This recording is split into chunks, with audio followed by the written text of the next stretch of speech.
retail market, fruit vendors were selling mangoes kept in packing boxes. These boxes contained varying number of mangoes. The following was the distribution of mangoes according to the number of boxes. Find the mean number of mangoes kept in a packing box. Which method of finding the mean did you choose? तो हमें यहाँ पर बताए हुए हैं boxes के 15 boxes ऐसे हैं जहां पर 50 to 52 मैंगोज है, 110 ऐसे बॉक्सेस है जहां पर 53 से लेकर 55 मैंगोज है, 135 ऐसे बॉक्सेस है जहां पर 56 से लेकर 58 मैंगोज है। इसी तरीके से 115 बॉक्सेस और 25 बॉक्सेस के लिए नंबर ऑफ मैंगोज का क्लास इंटरवल दिया हुआ है। क्लास इंटरवल है मतलब एक ही ग्रुप डेटा है और ग्रुप डेटा के लिए हमें मीन को कैलकुलेट करना है। और यहां पर आप एक बात को देखिए जो बिल्कुल यूनिक है इस क्वेश्चन में, और वो ये है कि 50 से 52, फिर उसके बाद में डेटा देखिए डायरेक्ट 53 से 55, मतलब यहां पर ये कंटिन्यूअस फॉर्म में डेटा नहीं है, कंटिन्यूअस फॉर्म में क्लास इंटरवल नहीं है। इसीलिए हमें क्या करना होगा, सबसे पहले इसे कंटिन्यूअस फॉर्म में कन्वर्ट करना होगा। सबसे पहले हमें क्या करना होगा, इसे कंटिन्यूअस फॉर्म में कन्वर्ट करना होगा। मतलब ये एक तरीके से है इंक्लूसिव डिस्ट्रीब्यूशन, जिसे हमें करना होगा एक्सक्लूसिव डिस्ट्रीब्यूशन में कन्वर्ट, मतलब डिसकंटिन्यूअस से कंटिन्यूअस। तो देखिए कैसे करते हैं हम। इसके लिए मैं यहाँ पर कॉलम्स को प्रिपेयर कर लेता हूँ। यहाँ पर कॉलम्स को प्रिपेयर कर लेते हैं सबसे पहले कि कितने कॉलम्स प्रिपेयर यहाँ पर होने वाले हैं। ठीक है, तो यहाँ पर हमारा हो गया एक कॉलम आने वाला है। ठीक है, 8 कॉलम इन टोटल आने वाले हैं। ये होगा हमारा सेकंड कॉलम, ये हो जाएगा हमारा थर्ड, ये होगा फोर्थ, यहाँ पर आ जाता है फिफ्थ कॉलम। आप साथ में प्रिपेयर कर दीजिए स्टूडेंट। ये सिक्स्थ, ये हो गया सेवन्थ, और यहाँ पर आ चुका है हमारा 8 कॉलम। ठीक है, अब यहाँ पर जो एक्स्ट्रा लाइन आ रही है उसको हम रिमूव कर देते हैं। ठीक है, अब यहाँ पर से हम जो कॉलम के हेडिंग्स है उसके लिए हमने रो प्रिपेयर कर दी है। तो फर्स्ट जो आएगा हेडिंग वो क्या होगा, नंबर ऑफ मैंगोज का। फर्स्ट हेडिंग जो है वो है नंबर ऑफ मैंगोज के लिए। सेकंड हेडिंग होगा हमारा नंबर ऑफ बॉक्सेस, जो होगी हमारी फ्रीक्वेंसी। नंबर ऑफ बॉक्सेस जो होगी हमारी फ्रीक्वेंसी, जिसको हम इंडिकेट करते हैं एफआई से। अब यहां पर ये जो डेटा इंक्लूसिव है, डिसकंटिन्यूअस है, इसे हमें कंटिन्यूअस मतलब एक्सक्लूसिव में कन्वर्ट करना है। तो कैसे करेंगे, वो वाले कॉलम को हम यहां पर लिखते हैं। तो यहां पर हम लिखते हैं क्लास इंटरवल, यहां पर हम लिख देते हैं क्लास इंटरवल। और क्लास इंटरवल से ही तो हम क्या कैलकुलेट करते हैं, क्लास जो इंटरवल होता है, क्लास इंटरवल से हम एक्सआई को कैलकुलेट करते हैं। क्लास इंटरवल से हम एक्सआई को कैलकुलेट करते हैं, और एक्सआई मतलब कि हमारी मिड वैल्यू, एक्सआई मतलब हमारी मिड वैल्यू। उसके बाद का जो कॉलम होता है वहां पर हम डेविएशन को कैलकुलेट करते हैं, और डेविएशन के लिए फॉर्मूला है D I equals X I minus A. और उसके बाद का कॉलम हमारा होगा यू आई के लिए जो है step deviation, x I minus A upon H. और लास्ट कॉलम हमारा होगा एफ आई यू आई। अब यहां पर आप सोच रहे होंगे कि sir direct step division method आपको कैसे पता। तो स्टेप डिवीजन मेथड हम इसलिए चूज कर रहे हैं क्योंकि जो क्लास इंटरवल है वो डी आई के कॉलम से डिविजिबल होगा। ठीक है, इसीलिए हमने स्टेप डिवीजन मेथड को यूज किया हुआ है। डायरेक्ट मेथड इसलिए यूज नहीं कर रहे हैं क्योंकि वैल्यूज काफी ज्यादा बड़ी है। तो वैल्यूज जब बड़ी हो तब तो डायरेक्ट मेथड के बारे में सोचना ही नहीं है, तब हम डायरेक्ट आ जाएंगे एज्यूम मीन मेथड और स्टेप डिवीजन पर। जब हम डी को कैलकुलेट कर ले उसके बाद हम सोचेंगे कि हमें एज्यूम्ड मीन पर जाना है या स्टेप डेविएशन पर। ठीक है, यहां पर आकर हम बात करेंगे आगे कि एज्यूम्ड मीन मेथड और स्टेप डेविएशन मेथड में से हमने स्टेप डेविएशन मेथड को क्यों सिलेक्ट किया है। तो सबसे पहले आ जाते हैं ये कॉलम के काउंटिंग पर, रो के काउंटिंग पर 1 2 3 4 5। तो हमें 5 रोज को प्रिपेयर करना है। ये हो गया हमारा फर्स्ट रो, यहाँ पर है हमारा सेकंड रो, और ये हो जाएगा हमारा थर्ड रो, ये है फोर्थ, और यहाँ पर आ चुका है हमारा फिफ्थ रो। ठीक है, तो सबसे पहले यहाँ पर हम लिखते हैं 50 to 52 जो मैंगोज हमें क्वेश्चन में दिए गए हैं, 50 to 52। फिर उसके बाद है 53 से 55, 56 से है 58, और उसके बाद है 59 से 61, और 62 से है 64। अब इसके करस्पॉन्डिंग जो नंबर ऑफ बॉक्सेस है, जो है हमारी फ्रीक्वेंसी, वो हमें दी गई है 15,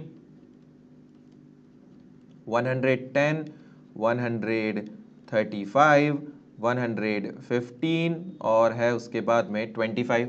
अब क्लास इंटरवल मतलब हमें एक कंटिन्यूस फॉर्म में लेकर आना है इस 50 से लेकर 52 को।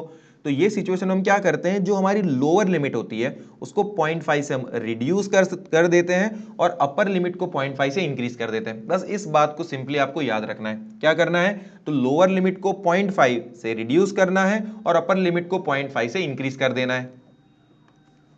तो 50 को मतलब जो मेरी लोअर लिमिट है उसको मैं रिड्यूस करूंगा 0.5 से, तो ये हो जाएगा 49.5 और अपर लिमिट को मैं 0.5 से इंक्रीज कर रहा हूं तो ये हो जाएगा 52.5। ठीक है, अब उसी तरीके से 53 में से भी अगर मैं 0.5 को रिड्यूस करता हूं तो क्या हो जाएगा, ये 52.5 और यहां पर ये हो जाएगा 55.5। ठीक है, उसके बाद ये हो जाएगा 55.5, ये हो जाएगा 58.5, उसके बाद यहाँ पर होगा 58.5, ये होगा 61.5, यहाँ पर होगा 61.5 और यहाँ पर आ जाएगा 63.5।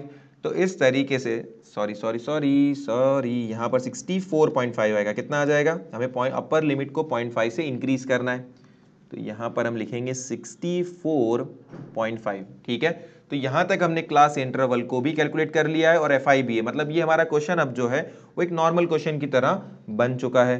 तो अब हम करते हैं एक्सआई को कैलकुलेट, और एक्सआई है मतलब मिड वैल्यू, और मिड वैल्यू के लिए क्या फॉर्मूला होता है, तो lower limit plus upper limit divided by 2। तो लोअर लिमिट इज 49.5 प्लस 52.5 हमें करना है और डिवाइड बाय 2 करना है। मैं यहां पर कर देता हूं इसका कैलकुलेशन, 49.5 प्लस 52.5 डिवाइड बाय 2 करने पर हमें जो वैल्यू मिलेगी वो वैल्यू कितनी है, वो वैल्यू है 51। ठीक है, तो हमने पहली मिड वैल्यू फाइंड कर दी, फिर उसके बाद हमें इतना एडिशन और डिवीजन बाय 2 करने की जरूरत नहीं है। हम सिंपली क्या करते हैं, क्लास इंटरवल जो है एच की वैल्यू को डिटरमाइन कर लेते हैं, मतलब दोनों के बीच का डिस्टेंस को डिटरमाइन कर लेते हैं जो होता है हमारा एच। तो एच हमें कैसे मिलता है, एच जो होता है हमारा क्लास इंटरवल और वो हमें मिलता है upper limit minus lower limit. तो अपर लिमिट कितनी है 52.5 और लोअर लिमिट है 49.5। ठीक है, तो माइनस करने पर हमें h कितना मिलेगा, h हमें मिल जाएगा यहाँ पर, h हमें मिलेगा 3। अब क्या करना है, जो 3 हमें क्लास इंटरवल h मिला, हमें मिड वैल्यू में वो 3 से वैल्यूज को बढ़ा देना है तो ऑटोमेटिकली वो मिड वैल्यू ही मिल जाएगी हमें। तो यहाँ पर हम वही करेंगे, 51 के बाद हम 3 इंक्रीज कर देंगे तो ये होगा 54। आप एक बार चाहो तो चेक कर सकते हो कि जब 52.5 प्लस 55.5 डिवाइड बाय 2 करोगे तो आपको 54 ही मिलेगा। ठीक है, उसके बाद मैं अगेन 3 को ऐड कर रहा हूँ तो ये हो जाएगा 57, 60 और यहाँ पर मिल जाएगा मुझे 63। अब क्या करना है, D I equals to X I minus A क्या है, assumed mean. A assumed mean है, मतलब जो दिया गया एक्स आई है उसमें से मुझे बिल्कुल सेंटर की वैल्यू जो है उसको ए मान लेना है। तो सेंटर की वैल्यू जो है 57, इसी को मुझे क्या करना है, ए मान लेना है, तो ये हो गया मेरा ए।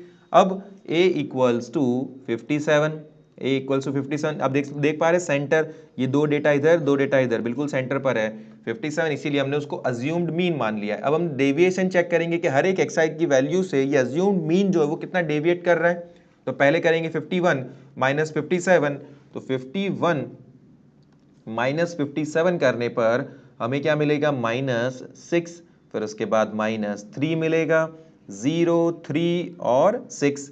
अब सिंपल क्या देखना है, अब देखो यहाँ पर आपको सोचना है कि अज्यूम्ड मीन मेथड से कर दें या स्टेप डिवीजन से करें। तो देखिए 6, 3 जो है वो हमारा जो क्लास इंटरवल 3 है उससे डिविजिबल है, तो हम स्टेप डिवीजन मेथड करेंगे। अगर डिविजिबल नहीं होता तो अज्यूम्ड मीन मेथड से करते, तो अभी डिविजिबल है इसीलिए स्टेप डिवीजन मेथड। और स्टेप डिवीजन मेथड में हमें एफ आई यू आई तक के कॉलम्स प्रिपेयर करने होते हैं। तो यू आई का जो कॉलम है उसका फॉर्मूला है x I minus A upon H. तो x I minus A already है -6 और -6 अपॉन एच मतलब -6 अपॉन 3 हमें करना है। तो -6 अपॉन 3 करने पर क्या मिलेगा हमें, -2, यहां पर -1, 0, 1 और 2। अब हमें करना है एफ आई यू आई, मतलब ये कॉलम का मल्टीप्लीकेशन होने वाला है इस कॉलम से, तो 15 मल्टीप्लाइड बाय -2 तो हमें क्या मिल रहा है 15 multiplied by 2 is -30, 110 multiplied by -1 is -110। उसके बाद है 135 मल्टीप्लाइड बाय 0, तो यहाँ पर 0 ही आएगा, यहाँ पर हम लिख देते हैं 0। उसके बाद है 115 मल्टीप्लाइड बाय 1, तो इट इज़ 115, और 25 मल्टीप्लाइड बाय 2, तो वैल्यू हमें मिलेगी 50। अब हमें सम टोटल करना है एफ आई यू आई के कॉलम का, तो एफ आई यू आई का जब सम टोटल हम करते हैं तो हमें वैल्यू मिलती है 25, तो ये होगा हमारा सिग्मा एफ आई यू आई। अब देखते हैं एफ आई का सम टोटल, मतलब ये जो एफ आई कॉलम इसका सम टोटल करते हैं, तो इसका सम टोटल करने पर नंबर ऑफ बॉक्सेस या हमारी टोटल फ्रीक्वेंसी हमें मिल जाएगी। तो फ्रीक्वेंसी है 400, तो 400 है हमारा सिग्मा एफ आई। अब स्टेप डिवीजन मेथड में जो मीन का फॉर्मूला है उस फॉर्मूला को अप्लाई करेंगे, और ये जो सारी वैल्यूज हमने कैलकुलेट करके रखी हुई है, ये सारी वैल्यूज को उस फॉर्मूला में इनपुट कर देंगे और मीन को कैलकुलेट कर लेंगे। काफ़ी आसान है। तो चलिए फॉर्मूला अप्लाई करते हैं मीन का फॉर स्टेप डिवीजन मेथड। तो वो है x bar equals a plus sigma F I you I upon sigma F I multiplied by h। ठीक है, अब a की जगह पर क्या आएगा, a की जगह पर है 57, सिग्मा एफ आई यू आई है 25, सिग्मा एफ आई इज 400, और क्लास इंटरवल जो है वो है हमारा 3। ठीक है, अब यहाँ पर 57 जो है वो एज इट इज़ यहाँ पर हम सबसे पहले लिख देते हैं। अब देखिए 25 अपॉन 400 मल्टीप्लाइड बाय 3 हमें दिया हुआ है, तो यहाँ पर जो है, यहाँ पर आप देख पा रहे 25 वंजा इज 25, अगेन 25 वंजा इज 25, 15 बचा। ठीक है, तो ये 150 है, तो 25 के टेबल में 150 कब आता है, तो 25 4 जा, 25 5 जा, 25 6 जा, तो यहाँ पर वैल्यू क्या आ रही है 1 अपॉन 16, और 1 मल्टीप्लाइड बाय 3, 1 मल्टीप्लाइड बाय 3 कितना हो जाएगा 3, तो वैल्यू आ रही है 3 अपॉन 16। ठीक है, अब 3 अपॉन 16 करने पर देखते हैं हमें क्या वैल्यू मिलती है। तो 3 अपॉन 16 जब आप करोगे तो आपको वैल्यू मिलेगी 0.1875। अब दोनों को ऐड कर देना है, तो ऐड करना तो काफ़ी ज़्यादा आसान है। ऐड करने पर क्या होगा 57.1875, 57.1875, जिसको आप अप्रॉक्स भी कर सकते हैं 57.19 करके, 57.19 करके आप इसको अप्रॉक्स भी कर सकते हैं। तो ये है हमारे एक्स बार का आंसर, ये है हमारे एक्स बार का आंसर। और आप इसको इस तरीके से लैंग्वेज के थ्रू भी लिख सकते हैं। क्या लिखेंगे आप लैंग्वेज के थ्रू, तो आप देख सकते हैं यहाँ पर क्वेश्चन था mean number of mangoes kept in a packing box is equals to how much, is 57.19। तो ये हो गया हमारे सिंपल से क्वेश्चन का सिंपल सा आंसर। जो खास इस क्वेश्चन पर आपको याद रखना है वो ये है कि यहाँ पर जो है एक इंक्लूसिव डिस्ट्रीब्यूशन या डिसकंटिन्यूअस डिस्ट्रीब्यूशन दिया गया है, जिसे हमें कन्वर्ट करना होता है एक एक्सक्लूसिव या कंटिन्यूअस फॉर्म में। तो वो हम कैसे करते हैं, तो सिंपल लोअर लिमिट में से 0.5 को कम कर देते हैं और अपर लिमिट में 0.5 को बढ़ा देते हैं, जिसके थ्रू क्या हो जाता है एक कंटिन्यूअस डिस्ट्रीब्यूशन बन जाता है। जैसा आप देख पा रहे हैं 52.5 यहाँ पर, 52.5 यहाँ पर, 55.5 यहाँ पर, 55.5 यहाँ पर, उसी तरीके से ये वैल्यूज़ को भी आप देख सकते हैं। तो यहाँ पर ये बात का खास ध्यान रखना है, और जब वैल्यूज़ बड़ी हो तो डायरेक्ट मेथड को यूज़ नहीं करना है। अज्यूम्ड मीन मेथड या स्टेप डिवीजन मेथड वो आपको डिटरमाइन करना है डीआई का कॉलम प्रिपेयर करने के बाद। अगर आपको लगता है कि हाँ इस वैल्यू को और ज़्यादा हम छोटा कर सकते हैं, क्लास इंटरवल डिविजिबल इसलिए, तो स्टेप डिवीजन मेथड, और अगर क्लास इंटरवल से ये डिविजिबल नहीं है ये वैल्यूज़, तो आपको अज्यूम्ड मीन मेथड से ही एक्स बार मतलब कि मीन को कैलकुलेट कर देना चाहिए।